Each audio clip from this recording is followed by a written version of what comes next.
அன்பு நண்பர்களே, அன்பு வணக்கங்கள். நான் உங்கள் அன்புடன் சேலம் ஜெயராஜ். அன்பு நண்பர்களே, எப்படி இருக்கிறீங்க? நல்லா இருப்பீங்க. இறைவனுடைய திருவுருளால் எல்லா வளங்களும் பெற்று நல்லா இருப்பீங்க. இன்னைக்கு தன்னம்பிக்கை அப்படிங்கிற ஒரு சிந்தனையை இன்னைக்கு சொல்லலான்னு இருக்கிறேங்க. சுயமாக நமக்குள்ள என்னுடைய வாழ்க்கையில் ஏற்பட்ட ஒரு சிறு விளக்கத்தை தான் நான் சொல்கிறேன் அனுபவத்தில். அது ஒரு ஞாயிற்றுக்கிழமைங்க. அந்த மாலை நேரத்தில் அப்படியே போயிட்டு இருக்கிறேங்க. ஒரு பாதையில் போயிட்டு இருக்கும்போது பார்த்தீங்கன்னாக்க ஒரு பாட்டி காய்கறியெல்லாம் வச்சு விற்பனை செய்கிறதுக்கு உட்காந்துருக்குது. அப்படியே நான் அந்த பாட்டியை கடந்து போயிட்டு இருக்கும்போது பார்த்தாக்கா காயெல்லாம் கொஞ்சம் வதங்கி தான் இருந்துச்சு. அப்போ போய் அதுக்கு ஏதாவது உதவி செய்யலாமா? முகத்தை பார்க்கும்போது பசியினுடைய வேதனை எனக்கு தெரியுது. அப்போ போய் நான் கேட்குறேன், பாட்டி உங்களுக்கு ஏதாவது வாங்கி தர்றேன் சாப்பிடுங்க அப்படின்னு சொல்லி இப்போ கேட்டுட்டப்பா, நானே 4 பேர்த்துக்கு சாப்பாடு வாங்கி கொடுப்பேன், அதெல்லாம் ஒன்றும் வேணாம், நீ கிளம்பு அப்படின்னு சொல்லுது.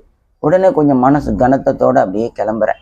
இருந்தாலும் ஒரு மனசில் ஒரு இடத்துல அப்படியே ஒரு நெருடல் இருந்துச்சு. இல்லை, நம்ம பாட்டிக்கு ஏதாவது உதவி செய்யணும் அப்படிங்கிற நோக்கத்தில் மறுபடியும் இப்படியே போனோம்னா தெரிஞ்சுக்குன்னு சொல்லிட்டு நான் எப்படியும் வண்டியில் தான் வந்தேங்க. உடனே ஹெல்மெட்டை போட்டுக்கிட்டு மறுபடியும் ஒரு 10 நிமிஷம் கழித்து அந்த பாதையிலே மறுபடியும் வர்றேன். பாட்டி காயெல்லாம் என்ன விலை அப்படின்னு சொல்லி யதார்த்தமாக கேட்குறேன். அப்போ பாட்டி சொல்லுது, 50 ரூபாய்க்கு நான் கொடுப்பேன்பா, உனக்கு 40 ரூபாய்க்கு தர்றேன் அப்படிங்குது. உடனே நான் என்ன பண்ணுறேன், அந்த கேட்ட காசை கொடுத்துட்டு எல்லா காய்கறியும் வாங்கிட்டேன். வாங்கின அடுத்த வினாடி அதுலேருந்து ஒரு 10 ரூபாயை சுருக்கு பையில் போட்டுக்கிட்டு ஒரு 30 ரூபாய் என் கையில் கொடுத்துட்டு, தம்பி ஒரு 30 ரூபாய்க்கு சூடாக ஒரு இட்லி வாங்கி கூட அப்படின்னு சொல்லி கேட்குது. அப்போ எனக்கு மனசெல்லாம் கனமாக தான் இருந்துச்சு. நேராக ஓடி போய் ஒரு 30 ரூபாய்க்கு இட்லியை வாங்கிட்டு வந்து அந்த பாட்டி கையில் கொடுத்த உடனே அதை பிரித்து ஆனந்தமாக சாப்பிட்டுச்சு.